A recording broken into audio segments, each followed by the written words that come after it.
Gosh. Welcome back to The Words We Needed. I'm your host, Rochelle B. Wilson. If you've ever walked away from a meeting or professional development session or a one on one conversation in a building feeling completely drained, like you're pushing a boulder uphill, today's episode is exactly what you need. We're talking about changing the language of education from inside out.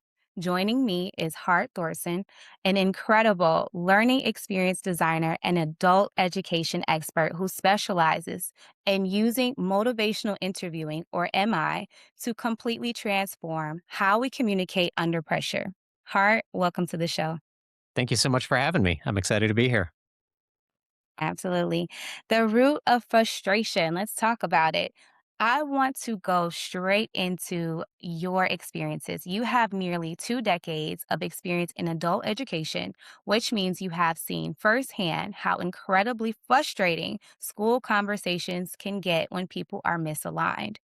What was happening in those everyday routine interactions that initially drew you towards motivational interviewing? Yeah, great question. I've worked pretty much every imaginable position within a school system. So initially, my background was in sales and management, and so when I got into schools, I started in admissions. Right, so it all starts with setting expectations, being on the front lines, setting expectations to prospective students, and then I started teaching, doing workshops and training and writing curriculum and all of that stuff. So I've seen the touch points in all of these conversations within schools, right? And each department, each person within any sort of school system, they have their directives and then they have the larger goal of being able to shepherd and guide and help the students go from first finding the place all the way through to graduation, job placement, outcomes, going on to high school, going on to college, whatever level you're at, right? And I only say that so, for your listeners, just know that this isn't like just for counselors. It's not just for advisors. This is not just for teachers. MI can be used in every situation, right? Hmm. Now, specifically, just real quick, just to kind of set the table too, if your listeners aren't familiar with MI or motivational interviewing, what it is it's a way of speaking with people to really uncover their values and their motivation for change. Hmm. So, what does that sound like? So, instead of, let's say you and I are talking, right? And it's like, oh, you need to get these grades up. That's not really an MI approach, right? An MI approach is more like, hey, these grades seem to be slipping. What do you think is going on here? Right? So just that subtle little turn, it's I want to provide you the space and the autonomy to let me know and let me into your world as to what the reason is for this, right? And so again, just with that small example, you can use that in admissions, in leadership, in teaching, when you're in a room of students, and advisors and counselors can use that as well. So that's kind of the broad strokes of it. I hope that answered the question. Layering onto what you're saying, I want to know, how does that change the perspective of what students or staff would refer to as resistance? How does that shift that? Ooh, great question. So, pardon me.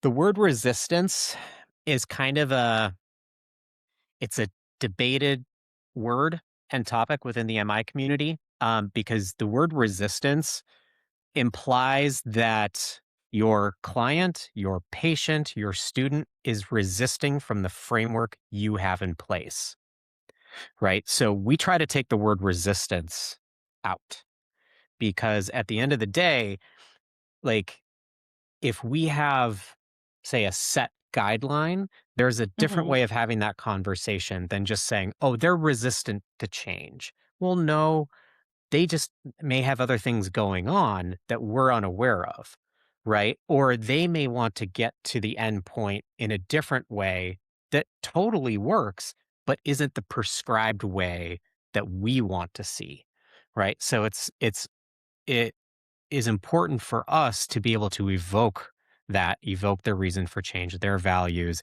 and allow them to hear themselves get to a certain endpoint, right? So if we start to take out the word resistance, just that alone, right? Like you're going to start showing up in conversations a lot different. Like Yes, that, absolutely. and that doesn't mean you can't have compliance conversations and MI at the same time. It just, you know, if your first thought is, oh, well, they're not going with what we want and labeling that as resistance, then that kind of paves or that clears the path for more free flowing conversations about change.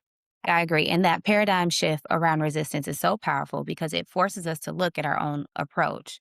So, one of your core convictions is that people are ultimately the absolute experts of their own lives. But here's the challenge: our system is designed to position educators as people with all the answers. We are literally trained to solve the problems and give the advice. So, in a rigid system like that, why is it so vital to keep us actively in step and knowing when to step back and prioritize partnership and student autonomy instead? Sure. Yeah. Again, great question. So, people have been trained all their lives to be I mean, and we see this even outside of education, right? Therapists are like this, doctors are like this, so on and so forth. And so, for instance, let's say you're an instructor, you're a teacher, I'm one of your students, right? And given the Mhm. question that you just asked, let me ask you something. Sure. Who is the expert in my life? In my life, it would be me. In your life, it would be you. That's right. So if you know that, Yeah. right? How willing are you to give me advice on something in my life? Not very willing. I'm not the expert there. There we go. We're off to a great start, right? Mhm. So it's again, very easy little shift there. And so that starts to be like, okay, well, I know Rochelle is the expert in her life. Now let's reverse the roles for a second. I'm the teacher, you're the student. I have a lot of information, right? I went to school. I've spoken with thousands of students who are in the exact same position as you, For right? sure. And in MI, what we typically refer to as partnership um, is essentially giving the right information in the right dosage at the right time. So, what does that look like, right? It's okay. So, you haven't been showing up to class as much, and we're starting to get into the danger zone. Um, how's it been for you lately? Right. And then we can have the conversation. Maybe you're dealing with stuff at home. Maybe there's some outside factors. Maybe you don't like some of the other students at school and you're taking the long way around to get to school and that's making you late or whatever. Okay. Well, you're the expert because I don't know that stuff. Right. And so now, me as the good partner, I can do a simple, hey, well, how much do you know about this free bus system? Mhm. Right? To which you can reply, "Oh, I don't know a lot about it." "Well, is that okay if I share a little bit with you?" "Sure." Right? And then I can give you a little bit of information and then just say, "Hey, how does that land with you?" Right? So, I've given you a little bit of information. I've asked if it's okay if I can give you some information, and now I've opened it back up to you, the expert in your life, to see, well, you know what? Maybe that would fit into my routine. Or, yeah, no, that's out of the question. That won't work. Okay, Right. cool. Well, let's go to something else, right? Mhm. Yeah. No, I completely understand that. And I feel like you empower anyone when you kind of put that conversation back on them because 9 times out of 10, we kind of already know what decision we're leaning towards deep down. And it probably just takes that push towards what do you really feel like needs to happen, especially when it's concerning yourself. Most people kind of know how they want their life to turn out with the next moment or so. So it takes a lot of humility to step back, especially right now. And let's be completely clear, school systems are facing immense stress. We're looking at enrollment anxieties, tight budgets, deeply complex student needs. And when the temperature is high, the conversations they get tense really fast. So when you're coaching and supporting educators who are operating under that kind of pressure, what does it actually mean to listen for change talk in the middle of a stressful moment? Sure. Yeah. Well, there's a lot of layers to that one, right? Because you're Hmm. dealing with people who are burnt to a crisp. And, Yes. these are helpers who they got into this profession because they just want to help people, right? And Hmm. they love teaching and they love seeing people learn and grow. And then when you have essentially the system crushing them every day, not let alone family stuff at home, maybe they ate a bad burrito for lunch, right? Yeah. It's like there's so many things that can make you fall out of what we call the spirit, right? And Yes. really show up in a certain way. Um, it's tough, it's tricky, and people who have been doing motivational interviewing for 20 years, they don't get it 100% correct, right? And Right. so it's okay, we're human, but the best that we can do is show up, and once you have those tools, then you can, like, actively check in with yourself, right? So I've had many conversations like that with students over the years where it's like, I am so busy, I don't know which way is up and down, and someone comes up to me and says, "This is urgent. I need to talk to you right now." And it's like, "Okay, great." Right? And they're talking, and with the tools that I have, I'm able to like check in, okay, this is really important for them. They Hmm. felt the need to have to come talk to me right now. So the best thing that I can do for that person is just listen to them, right? What Yes. is important to you right now? And then if I don't have the time, I can say, "Hey, this sounds really important to you. Is this Yeah. okay with you if we schedule a time to go over this?" Right? Is this it's so again, just asking them like, "Hey, is this all right?" Or if it's something that, they really just need to get off their chest in the moment, then again, it's checking in with yourself and really knowing that you're walking alongside them. Now, all that too, and the caveat that I always give educators and anyone learning MI, if your student, your colleague, your patient, your client, your family member, if they're in imminent danger to themselves or anyone else, take care of them, Yeah. right? Like, Correct. that is not the "am I" moment. So, I Right. always just like to throw that out there that it's like, imminent danger, you know what to do from there. You have the protocols from there. Everything else, all it takes is just a quick recalibration. It can be the You could be in the worst system in the world, in any school, and you can still have better conversations just by making a few little tweaks. Very important disclaimer there. And I really hope that the listeners catch that moment because, you have to prioritize mental health and wellness first, people first. If it's something that needs immediate attention, no, we can't really beat around the bush. We need to directly address that. So I'm glad you said that. And in those moments where we realize this is a great opportunity to use the tool MI, how do you train your ears to catch it right away? Yeah, I so that was kind of part of the last question. So, like, Uh, when you learn MI, you learn about 2 things, change talk and Hmm. sustained talk. So in MI, essentially what we're doing is this. MI is made up of a lot of linguistic tools to be able to listen empathetically and active listening, right? So once you have those tools, then you can start recognizing, well, what is change talk? Okay. Hmm. And I'm not going to get into all the acronyms and all that stuff right now. That's a different conversation for a different day. But essentially, what change and sustain talk are what is the language that your student is saying that drives them to want to change the behavior? And what is the language that they're stating that essentially keeps them in the status quo? Right. So Mm. let's say I have 5-minute check in with someone. We're walking down the hallway or whatever. Hey, Rochelle, I know we spoke briefly last week. I'm just wondering, of the things that we talked about to come to class, what's working for you? Just real quick. I know you're on your way to class right now, right? To which you could reply, um, "Oh, well, I still don't think it's that big of a deal.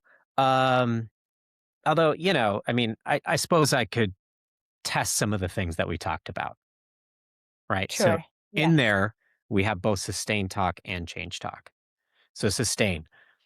or status quo, I don't think it's that big of a deal, right? Like I'm staying, this is just classic ambivalence, right? You're caught between two paths. So like, hey, I want to stay here. I don't want to try anything new. And at the same time, I suppose I could try some of the stuff that we talked about, right? That right there, it's not a commitment, but that's change talk. Yeah. It's in their awareness, it's in their mind. So for me, as a trained MI practitioner, I can say something to the effect of, hey, you know what? What you're doing right now seems to be working for you. And at the same time, sounds like there's part of you that, wants to try out some of these new things. Mhm. Yeah, S- so and that's a beautiful reminder that even in a conflict, people are often signaling what they truly care about. So it ties in perfectly with your work as and your learning experience and your work as an experienced designer. So you've been a huge advocate for making sure that people who are most affected by a new curriculum, a new schedule, or shifting workflow that actually in the room they're co-designing it. So, how does honoring that lived experience and bringing those community strengths directly into the design process start a shift in an entire school's culture? yeah. Oh, wow. Okay. We're going to start talking for the next 5 hours. So everyone buckle up. Here we Yes, go. let's No, go. I'm just joking. Um, so yeah, you touched on a few keywords there. One of them being co-designing, right? So, as an MI trainer and coach and someone who's designed curriculum and has taught, we're always wrestling with that thing of like, how much do we teach? And just, the educators listening to this, depending on where they teach and what they teach, know this as well. It's like, how much do we teach? How much, you know, info dumping do we do compared to how much wisdom do we draw out of the room? Right. And so we can't, and what MI is really based on is, finding kind of that balance, but really, really drawing the wisdom out of the room.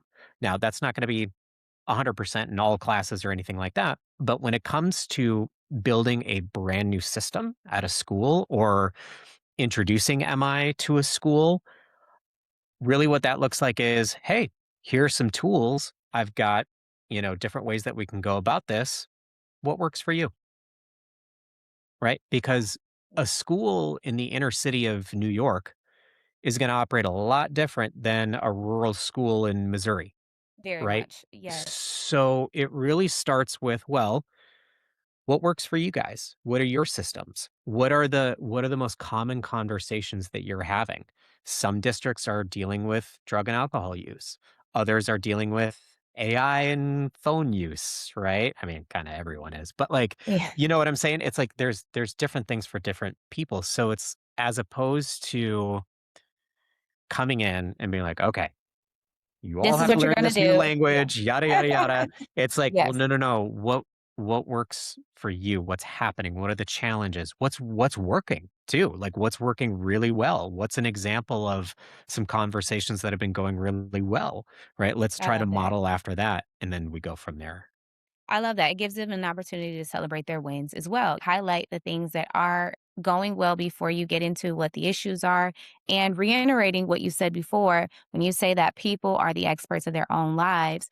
Schools and their existing systems, you know your community, you know the people that you're serving better than anyone else. So rather than someone come in and saying, this is exactly what's going to work for you, because there's no one size fit all anything.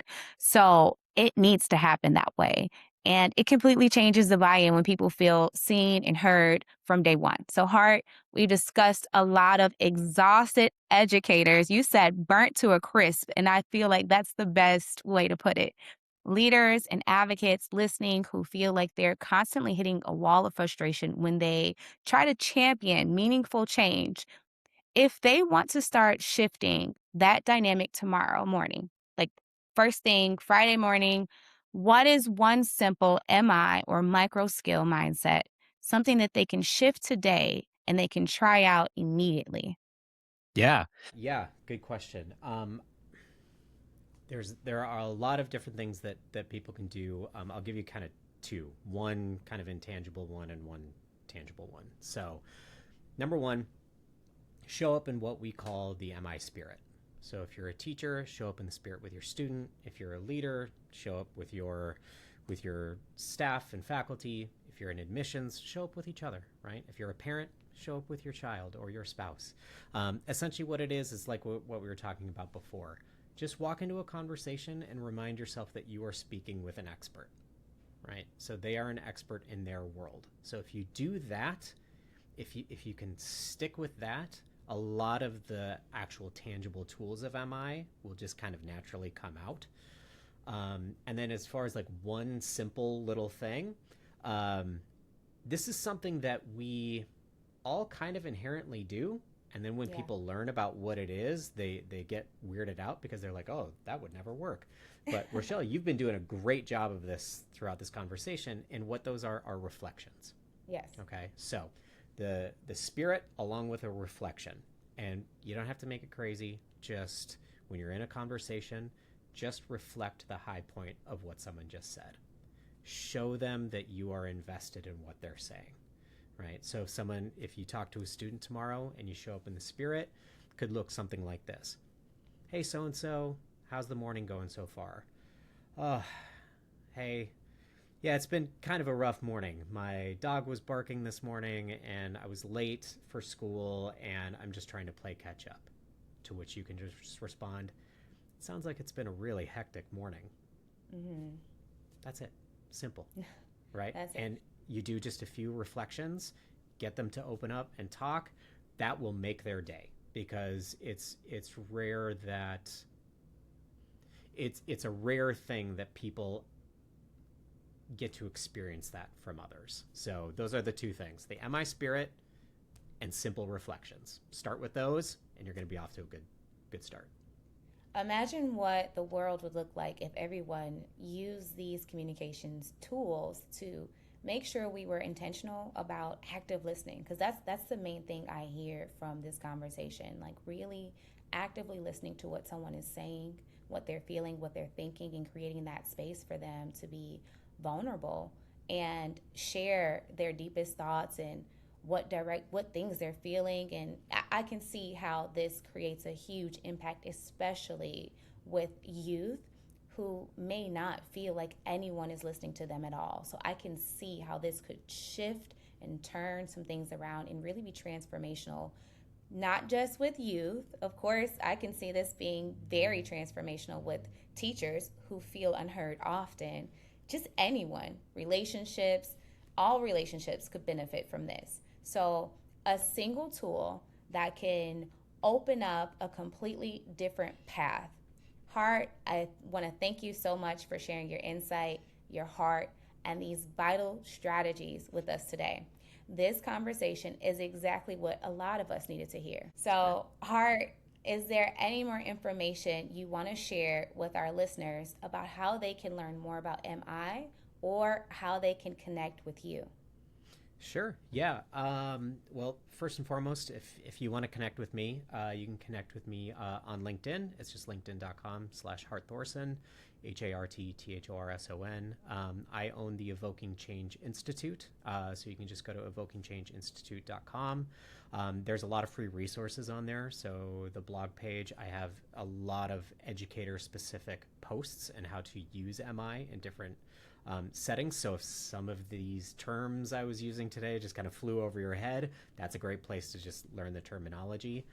And for those listening who maybe are familiar with MI or I've learned it at a workshop or read a book, we are launching our free practice sessions here in July, which you can see on our website, where you can just come in with other helping professionals and practice MI in a low stakes environment. So that way, when you step into the classroom, when you step into, a meeting with your leadership or whatever, you can feel more confident in using your skills.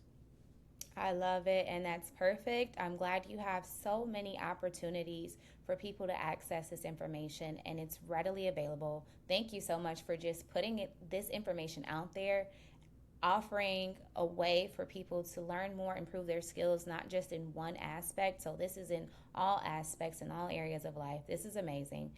To everyone tuning in, thank you for listening to The Words We Needed. Remember, the biggest shifts start with the smallest changes in how we listen and how we partner. Take that micro skill into your spaces tomorrow, and let's keep building those conversations for change. Until next time, take care.